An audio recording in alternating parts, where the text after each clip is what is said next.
El primer ministro israelí Benjamin Netanyahu ha defendido la guerra con Irán, pese a que el acuerdo entre Washington y Teherán le pone fin, sin que cumpla sus objetivos. El texto del acuerdo ya fue firmado por Donald Trump, J.D. Vance y el presidente del Parlamento iraní, Mohammad Khalibaf. Con esto comenzamos. Los saluda Silvia Cabrera desde Berlín. Titulares. Israel dice que seguirá afrontando las amenazas en la región y su ejército mantendrá libertad de acción en Líbano. El presidente estadounidense Donald Trump celebra el acuerdo con Irán y anuncia que el estrecho de Hormuz ya está parcialmente abierto. La cumbre del G7 inicia hoy en Evian-le-Bain con la mirada puesta en el reciente acuerdo entre Estados Unidos e Irán. Macron anticipó que los líderes examinarán las consecuencias de este acuerdo y sus efectos sobre la estabilidad regional. Al menos 11 personas murieron en Ucrania tras un nuevo ataque masivo ruso que golpeó especialmente a Kiev y Kharkiv. Los bombardeos dañaron la emblemática Catedral de la Dormición, el monumento más sagrado de Kiev, patrimonio de la UNESCO.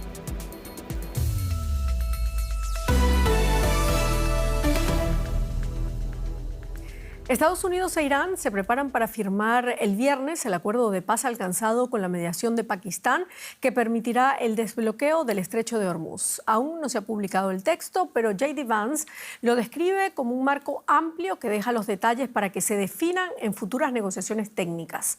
Israel ha dejado claro que mantendrá sus tropas en el sur del Líbano y que se reserva el derecho de actuar militarmente contra Irán si considera que sigue avanzando hacia la obtención de armas nucleares.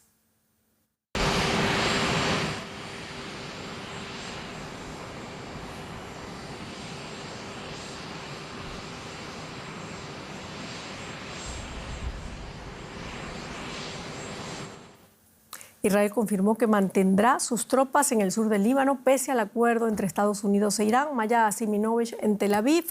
¿Cómo justifica Benjamin Netanyahu esta decisión? ¿Ha dicho algo más en su alocución de este lunes? Hola Silvia, se estaba esperando que dijera algo durante todo este día porque él se ha pronunciado a última hora, más bien no del día sino de la noche, mientras que toda la oposición política y también gente de su gobierno, de la coalición, había criticado profusamente el acuerdo que aparentemente va a ser firmado el viernes entre Estados Unidos e Irán, porque la clase política israelí, la mayor parte de la población también, salvo un partido, cree que el pacto no beneficia a Israel porque no se han logrado ninguno de los objetivos. Así que Netanyahu en su alocución en directo y además permitió preguntas de los periodistas, no muchas, pero unas cuantas, algo que no hacía desde el mes de marzo. Primero contó los logros de esta guerra, no se refirió directamente al acuerdo, sino que más bien eludió criticarlo. Dijo que la guerra en realidad había sido un triunfo israelí en muchos frentes, que había logrado él personalmente en realidad alejar el peligro nuclear iraní, también el de los misiles y debilitar el régimen. De manera que su lectura es totalmente diferente al resto de los políticos israelíes y así se quedó esto esta noche. Todo el mundo está esperando a ver si de verdad se firma o no se firma este acuerdo y a ver qué sucede con el Líbano, puesto que hay nuevas reglas del juego ahora, que si Israel ataca a Hezbollah, Irán ataca a Israel, entonces hay una situación nueva y diferente. Maya, hablabas de otros líderes políticos y ahí te pregunto qué otras reacciones se escuchan sobre el pacto entre Washington y Teherán y qué papel juega el hecho de que el gobierno de Netanyahu no participara directamente en las negociaciones. Bueno, todas las opiniones están más o menos en sintonía, no más o menos, absolutamente en sintonía, el centro, izquierda y derecha, en decir que es un mal pacto para Israel. Solo hay un partido, como digo, que es socialista y no sionista, que ha criticado el pacto, pero porque critica la guerra en general y decía que la guerra no lleva a ningún buen puerto, no antes, no ahora y no después. De manera que tampoco Netanyahu también se siente, está en un lugar bastante difícil porque sí que se le acusa en Israel de estar siendo un peón de Donald Trump. En estos últimos momentos está tratando de demostrar y hoy en su alocución ha dicho que él se preocupa por los intereses israelíes, incluso si no siempre está alineado con Trump. De manera que él defiende su posición de líder fuerte de este país, mientras que la mayor parte de la clase política hoy le ha criticado durísimamente, que es Estados Unidos quien está dirigiendo la política de defensa israelí desde hace bastante tiempo. Israel, de todas maneras, no podría hablar con Irán de manera directa porque es una de las reglas del juego establecidas. Igual que Israel no se sienta a negociar con Hamás en principio, pues tampoco lo hace con Irán. Y es Estados Unidos quien sería el portavoz de Israel. Pero hemos visto que en este caso realmente Israel ha sido arrinconado, probablemente porque los intereses divergen. Muchísimas gracias, Maya Siminovich, desde Tel Aviv. Gracias, Silvia. Y el acuerdo entre Estados Unidos e Irán para poner fin a la guerra en Oriente Medio no ha servido de momento para que se produzca un cese de las hostilidades en el Líbano. Este lunes, un dron israelí atacó un automóvil cerca de la ciudad sureña de Nabatie, matando al conductor. Se trata del primer operativo con víctimas mortales reportado tras el anuncio del acuerdo. Posteriormente, la milicia islamista Hezbollah aseguró haber repelido a efectivos israelíes que intentaban avanzar en el sur del Líbano. Por su parte, el ejército israelí informó del lanzamiento de un misil antitanque y varios proyectiles de mortero desde posiciones de Hezbollah sin que se produjeran heridos. Y este acuerdo para poner fin a la guerra con Irán es un tema central también en la cumbre del G7, que arrancó este lunes en la localidad francesa de Evian con los líderes de las grandes potencias industrializadas. El presidente estadounidense Donald Trump aseguró que el estrecho de Hormuz estará completamente abierto el viernes, cuando está previsto que Irán y Estados Unidos firmen el pacto. Trump hizo estas declaraciones durante una reunión bilateral con el presidente francés Emmanuel Macron previa a la cumbre. Y ampliamos la información con Leticia Fuentes, periodista, allí ubicada en Evian-le-Bain. ¿Qué tal, Leticia? ¿Qué lugar ocupa realmente este acuerdo entre Estados Unidos e Irán en la agenda de la cumbre del G7? ¿Está eclipsando otros temas o existe consenso entre los líderes sobre cómo abordar la relación con Teherán?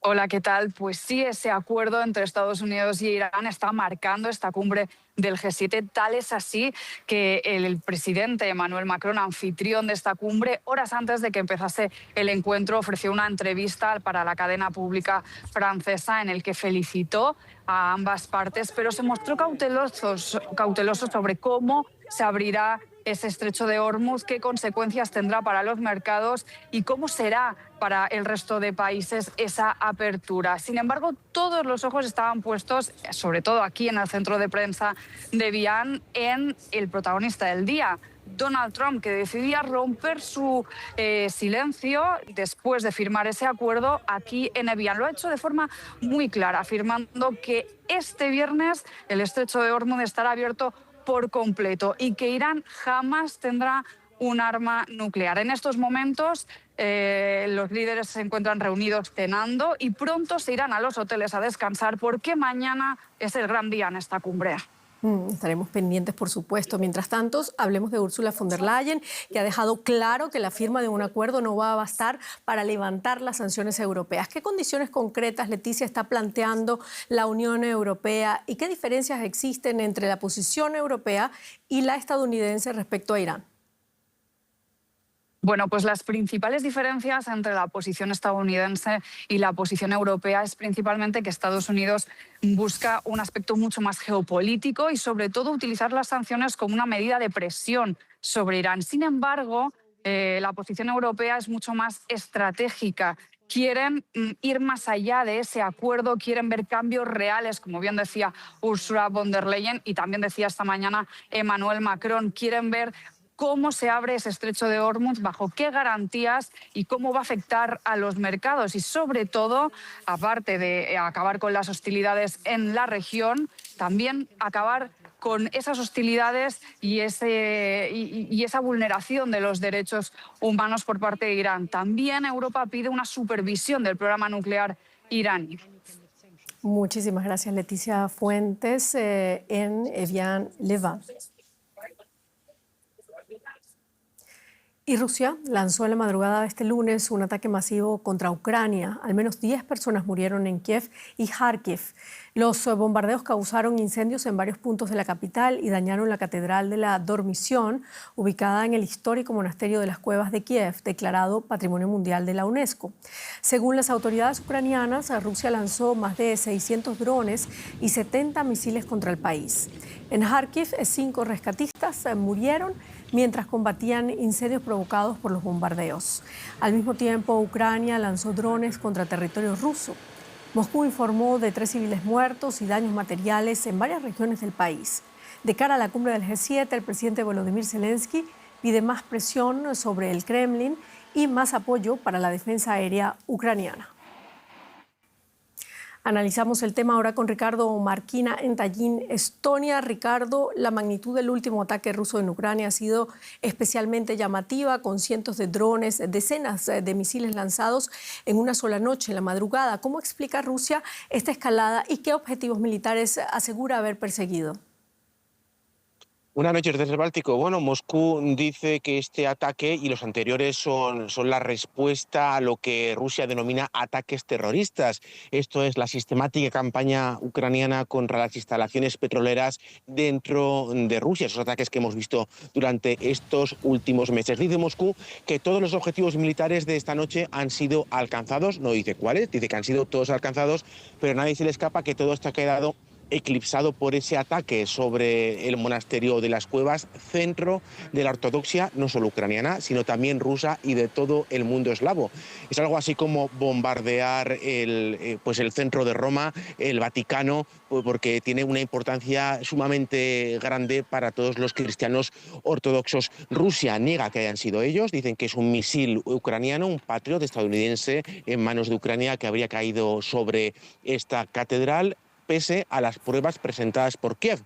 Kiev ha mostrado los restos de un dron ruso que habría golpeado esta catedral. De todos modos, Rusia nunca va a aceptar la responsabilidad sobre ese ataque porque echaría por tierra toda esa narrativa que lleva prácticamente desde 2014. Y es decir, que Rusia está luchando en Ucrania por restaurar el mundo ruso, y en ese mundo ruso entra también la Iglesia ortodoxa. Rusia siempre ha dicho que está defendiendo los valores cristianos ortodoxos en Ucrania. Bueno, pero estos bombardeos son muy importantes porque se producen justo cuando los líderes del G7 se reúnen y Zelensky reclama más apoyo militar para Ucrania. ¿Hasta qué punto puede interpretarse este ataque como un mensaje político del Kremlin a Occidente? Bueno, creo que es absolutamente legítimo pensarlo así, sobre todo por el timing, el momento en que se produce este ataque, apenas pocas horas de que se reúnan en Francia los líderes del G7. Es una manera que tienen de decirle a los líderes, no solo a Ucrania, evidentemente, especialmente a los líderes mundiales, que Rusia mantiene la capacidad de escalar, no solo de mantener la muy dura presión de estos últimos meses contra Kiev, sino que es capaz de escalar y aumentar la destrucción, incluso de reducir a cenizas toda la capital ucraniana, como hizo con Bakhmut, si esto fuera necesario. Evidentemente está por ver cuál será la respuesta de Occidente, si se plegarán a los deseos rusos de negociar a la baja, esto es entregar territorios a Rusia, o si por el contrario los países europeos redoblarán su apoyo a Zelensky. Muchísimas gracias, Ricardo Marquina. Ustedes. Economía con Paco Furió, euforia, Paco, en los mercados, ¿no? Así es, Silvia, continúa la fiesta en los parques tras el anuncio de la intención de firmar un acuerdo de paz que ponga fin al conflicto entre Estados Unidos e Irán. Los mercados reaccionaron con marcadas subidas, primero en las bolsas asiáticas y luego, aún con más fuerza, en los principales índices europeos. El índice europeo Eurostoxx tocó máximos históricos, al igual que el IBEX 35 español. El DAX en Alemania se acercó a su máximo de todos los tiempos.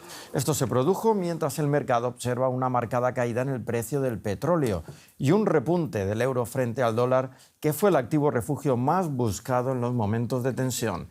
El Banco Central Europeo afirmó que este escenario podrá descomprimir las presiones inflacionarias. Los mercados celebraban la posibilidad de un acuerdo que esperaron durante meses. Y vamos ahora hasta la Bolsa de Frankfurt para conocer los detalles con Ezequiel Daray. Ezequiel, saludos. Las subidas son generalizadas, las bolsas toman impulso. ¿Qué están viendo los inversores y cuáles fueron los ganadores y perdedores en la rueda de hoy? Bueno, Paco, como ves aquí en el ejemplo del DAX, empezó con una gran euforia, pero después cautela. ¿Cautela por qué? Bueno, porque este acuerdo se ha dilatado muchas veces, porque de aquí al viernes falta mucho, Dios quiera no pase nada, y el mercado está esperando. Pero bueno, muchos ganadores. ¿Quiénes ganaron? Todo lo que usa petróleo, todo lo que usa combustible. Las automotrices, desde Fiat hasta Volkswagen, hasta Ferrari, todas las que quieras, todas en positivo. Todas las aerolíneas en positivo y las empresas ligadas al turismo. ¿Quiénes perdieron? Bueno, las petroleras, que habían tenido ganancias extraordinarias en los primeros meses del año y habían tenido fuertes subidas, ahora han aplicado una corrección. Pero aquí en Europa recién las bolsas están empezando a recuperar las pérdidas que ha provocado la guerra. No han subido tanto como en los Estados Unidos. ¿Por qué?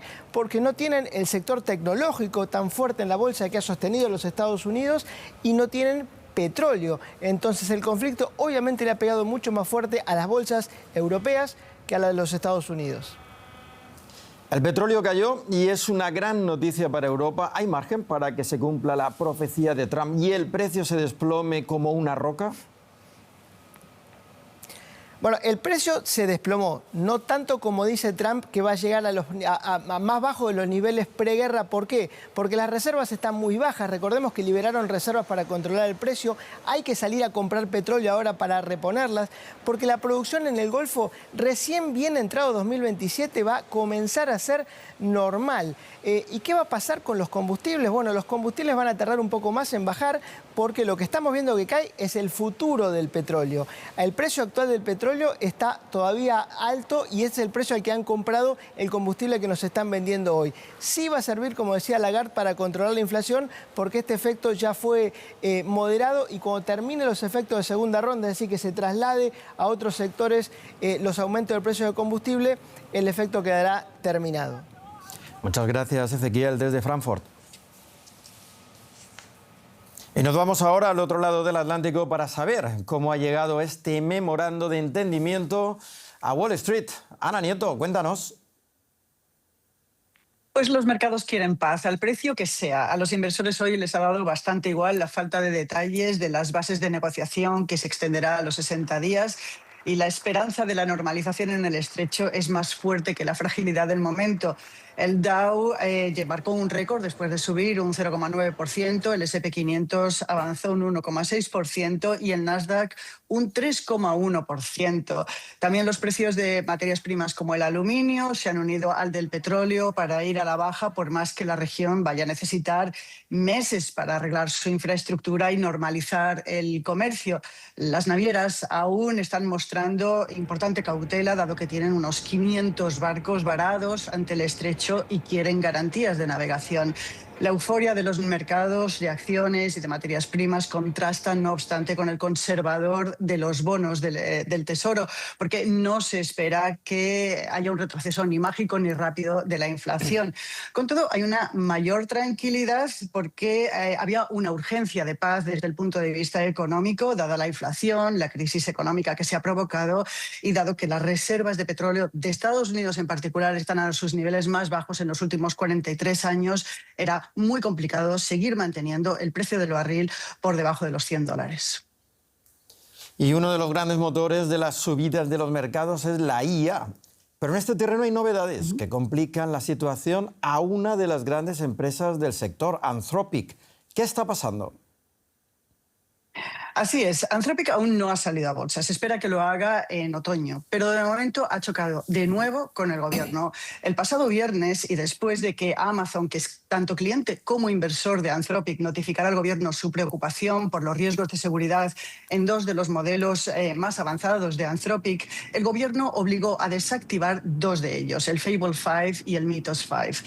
El problema es que la Casa Blanca prohíbe que los extranjeros, los no americanos, incluso los trabajadores de Anthropic, puedan trabajar con estos modelos y eso cierra en realidad su uso total. Hoy representantes de esta empresa se han desplazado a Washington para mantener negociaciones con el Departamento de Comercio y tratar de desbloquear esta situación. Anthropic ya ha sido declarado como un riesgo sistémico por el Departamento de Defensa, algo que está litigando en los mercados y son problemas que pueden complicar su salida a bolsa. Gracias, Ana, desde Nueva York. Gracias. Y Alemania enfrenta una fuerte reducción de su población en edad de trabajar. Para 2036 habrá 4,3 millones menos de trabajadores, según un estudio del Instituto Económico IW de Colonia. Este descenso, mayor del que se pronosticaba, está impulsado por una combinación de factores: la jubilación masiva de los baby boomers, la baja natalidad y políticas migratorias más estrictas. Estas han ganado prioridad para la coalición del canciller conservador Friedrich Merz, con la intención de reducir el atractivo del partido de ultraderecha Alternativa para Alemania. Varios expertos advierten de que el cambio demográfico que está atravesando el país pone en riesgo su crecimiento económico y la sostenibilidad del estado de bienestar. Más noticias, Silvia.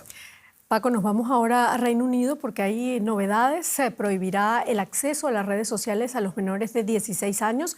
Así lo anunció este lunes el primer ministro británico, Keir Starmer. Las redes sociales hacen infelices a los niños, facilitan el acoso y los abusos, declaró el jefe del gobierno laborista tras anunciar la medida, que calificó como un paso importante para ese país. La prohibición afectará a redes sociales como Snapchat, TikTok, YouTube e Instagram, pero no a las aplicaciones de mensajería como WhatsApp y Signal. La normativa estará en vigor a principios del 2027. Y vamos a dar paso ahora a otras noticias internacionales que queremos destacar a esta hora. Un bombardero estadounidense se estrelló en una base aérea en California. El aparato, un B-52, se precipitó poco después de despegar. Diversos medios locales difundieron imágenes posteriores al siniestro, en las que se aprecia una enorme mancha negra y varios vehículos de emergencia. El B-52 es un bombardero de largo alcance empleado por la Fuerza Aérea estadounidense desde los años 50. En Albania, miles de personas volvieron a protestar en Tirana contra el megaproyecto inmobiliario vinculado a Jared Kushner, yerno del presidente estadounidense Donald Trump. Arranca así la tercera semana de protestas de la llamada Flamingo Revolution, que acusa al gobierno albanés de querer vender una de las zonas ecológicamente más sensibles y protegidas del país para el proyecto turístico de lujo de Kushner, y le reclama que deshaga la reforma del 2024 que permitió operaciones como esta. Se cumple un mes desde que se declarara oficialmente el brote de ébola en la República Democrática del Congo. En este tiempo, el país ha registrado 808 casos confirmados de esta enfermedad y 192 fallecidos. El brote se declaró en la provincia de Ituri, fronteriza con Uganda y Sudán del Sur, pero se ha expandido a otras dos provincias orientales congoleñas. En Uganda se han confirmado hasta ahora 19 casos. Y hablamos del Mundial. Tras verse obligada a abandonar su plan de concentrarse en Arizona, en Estados Unidos, la selección iraní de fútbol ha encontrado un alojamiento alternativo al otro lado de la frontera estadounidense durante su participación en este campeonato mundial.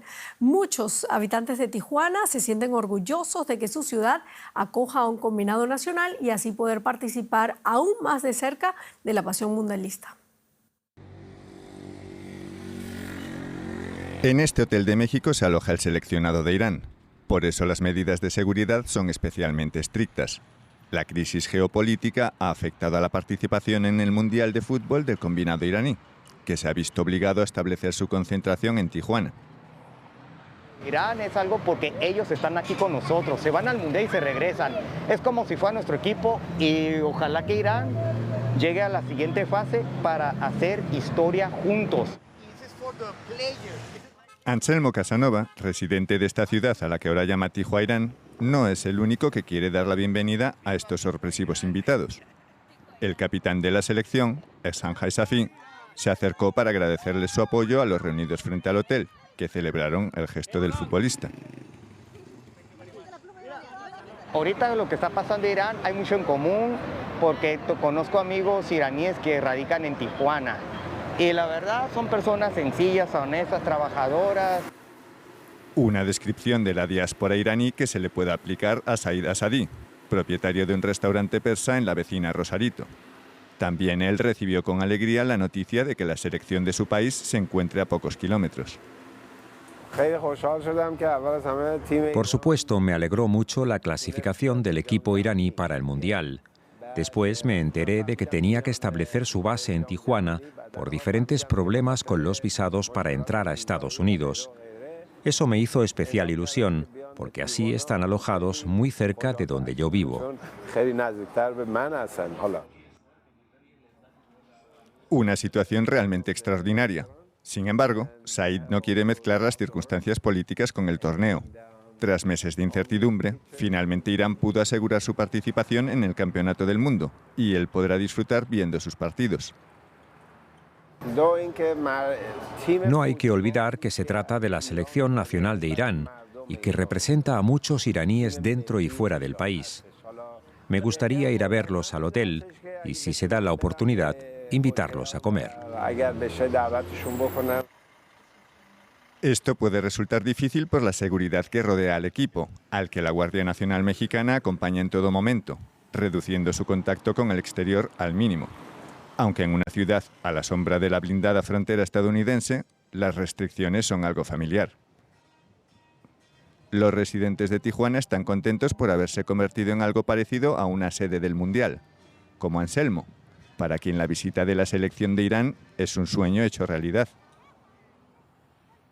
Como todos los tijuaneses siempre soñamos en grande, pero nunca nos imaginamos que Tijuana crece y el Mundial nos llegó a nosotros en la ciudad que me vio nacer y crecer, y para mí es más que increíble porque es algo irrepetible. No ha sido un camino sencillo y probablemente no es lo que esperaban. ¡Y viva Tijuana! Pero los jugadores iraníes han encontrado aquí una ciudad en la que pueden sentirse acogidos. Y la FIFA rectifica y soluciona una de las polémicas de este Mundial. Ya está permitido preguntar y responder en español durante las ruedas de prensa de los partidos que se jueguen en Estados Unidos, aunque no participen en ellas selecciones hispanohablantes. La polémica había comenzado en las comparecencias de Vinicius y Achraf Hakimi, a quienes la FIFA no autorizó a recibir consultas ni contestarlas en español durante la antesala del duelo de Brasil con Marruecos. La decisión se repitió con Frenkie de Jong en la previa del cruce de Países Bajos ante Japón. El español es el idioma oficial de uno de los 3 países organizadores, México, y el segundo más utilizado en Estados Unidos. 57 millones de personas lo hablan en ese país, lo que lo convierte en el segundo con más cantidad de hispanoparlantes, únicamente por detrás del propio México. Y con esto despedimos nuestro informativo. Muchísimas gracias por habernos acompañado. La invitación es como siempre para que sigan acá con nosotros en DW Deutsche Welle. Hasta luego.